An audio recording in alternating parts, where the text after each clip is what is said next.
আজ শনিবার 10 মে 2025 তারিখে উপদেষ্টা পরিষদের এক বিশেষ সভা অনুষ্ঠিত হয়।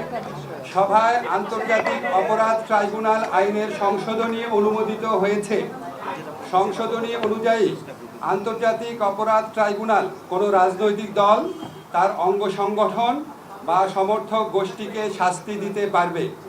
উপদেষ্টা পরিষদের বৈঠকে আন্তর্জাতিক অপরাধ ট্রাইব্যুনালে বাংলাদেশের আওয়ামী লীগ ও তার নেতাদের বিচার কার্য সম্পন্ন না হওয়া পর্যন্ত দেশের নিরাপত্তা ও সার্বভৌমত্ব রক্ষা, জুলাই আন্দোলনের নেতাকর্মীদের নিরাপত্তা এবং আন্তর্জাতিক অপরাধ ট্রাইব্যুনালের বাদী ও সাক্ষীদের সুরক্ষার জন্য সন্ত্রাস বিরোধী আইনের অধীনে সাইবার স্পেস সহ আওয়ামী লীগের যাবতীয় কার্যক্রম নিষিদ্ধ করার সিদ্ধান্ত গ্রহণ করা হয়েছে।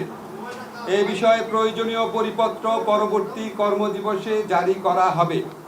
এর পাশাপাশি আজকের উপদেষ্টা পরিষদের বৈঠকে জুলাই ঘোষণাপত্র আগামী 30 কার্যদিবসের মধ্যে চূড়ান্ত করে প্রকাশ করার সিদ্ধান্ত গৃহীত হয়েছে। ধন্যবাদ। দর্শক, এই মুহূর্তে আবারও সরাসরি যুক্ত হচ্ছি হোটেল ইন্টারকন্টিনেন্টালের সামনে থেকে।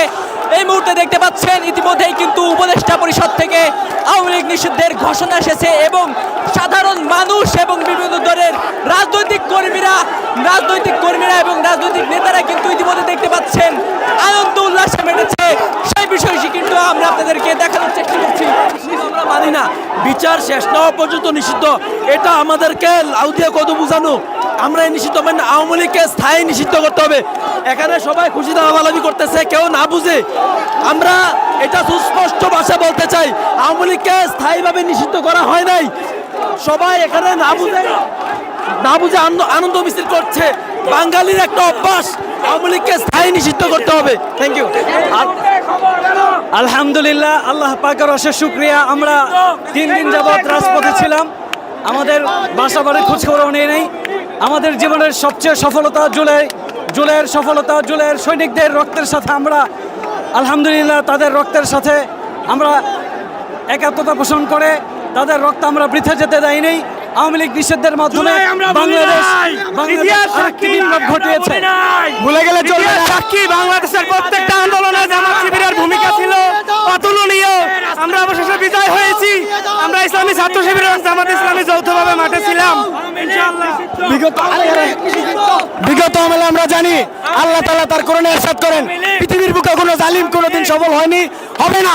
তারই দৃষ্টান্ত আজকে আমরা দেখলাম। আওয়ামী লীগ নিষিদ্ধ করা হলো ইনশাআল্লাহ। আজকে একটা 5 আগস্টের একটা সফলতা। আজকে 5 আগস্ট আমরা পুরোপুরি বিজয় হই নাই। আজকে আওয়ামী লীগ, এই খুনি আওয়ামী লীগ, এই ফ্যাসিজম আওয়ামী লীগ নিষিদ্ধের মাধ্যমে একটা সফলতা হয়েছে। তারপর আমরা বলবো 5 আগস্টের সম্পূর্ণ সুফল আমরা এখনো পাইনি।